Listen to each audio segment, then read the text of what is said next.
Bonjour les parents, verts et prudents. Comment entourer vos enfants d'un environnement favorisant la santé? Aujourd'hui, je vous propose d'aborder le sujet des revêtements de sol, car certains favorisent l'accumulation de moisissures et de poussières contenant des substances préoccupantes. Et dans cette vidéo, on va voir ensemble une bonne pratique pour réduire l'exposition des enfants.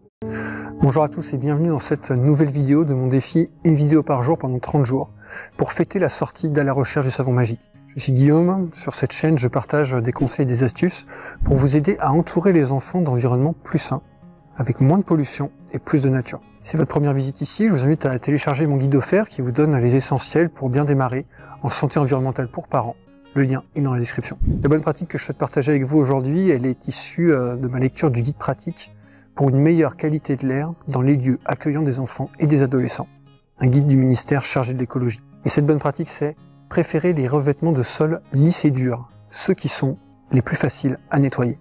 Alors on ne change pas tous les jours un revêtement de sol à la maison bien sûr, mais une occasion classique, c'est quand de futurs parents décident de rénover une chambre pour préparer l'arrivée de leur nouveau-né. D'ailleurs j'en profite pour vous rappeler deux points importants sur ce sujet. 1.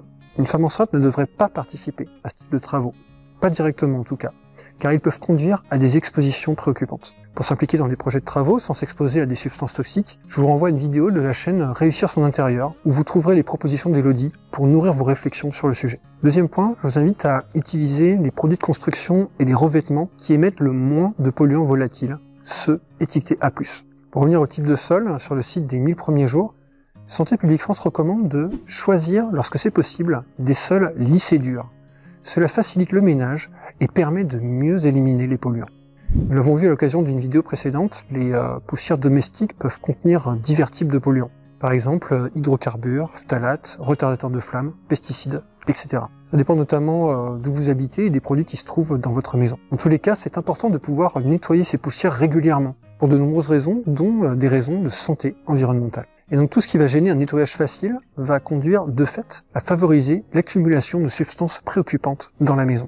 En particulier, ça peut être le cas de certaines moquettes et de certains tapis.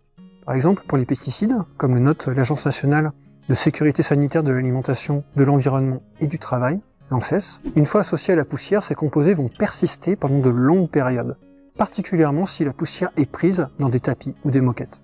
Dans le même ordre d'idée, on peut aussi penser aux sports de moisissure.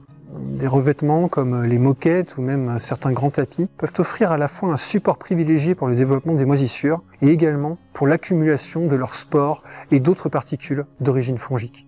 D'ailleurs, pour faire des prélèvements de poussière dans des études évaluant la contamination des maisons, l'ANSES note que l'aspiration des moquettes et des tapis non entretenus permet de recueillir correctement les spores, contrairement aux sols lisses fréquemment lessivés. Les sols lisses et facilement nettoyables me paraissent donc être le support à privilégier. Et en ce sens, on trouve une recommandation similaire dans le guide pratique. Bannir les revêtements textiles tels que moquettes, tapis, et ce notamment à proximité des points d'eau à cause d'un risque de développement de moisissures. Voilà donc une autre source potentielle de polluants à éviter dans la salle de bain. Voilà pour cette bonne pratique de santé environnementale pour parents. Si vous paraît utile, je vous invite à mettre un pouce bleu, à laisser un commentaire et surtout à vous abonner en activant la cloche. C'est important pour que YouTube comprenne que le contenu de cette chaîne est utile et favorise sa diffusion. Je vous rappelle que je fais cette vidéo pour fêter la publication de À la recherche du savon magique, qui est disponible dans toutes les bonnes librairies francophones. Je vous rappelle aussi que je vous offre un cadeau si vous l'achetez dans une librairie physique. Envoyez-moi une photo de votre ticket de caisse à l'adresse qui apparaît à l'écran et qui se trouve dans la description. Je vous enverrai une checklist pour agir sur les autres sources potentielles de polluants dans la salle de bain.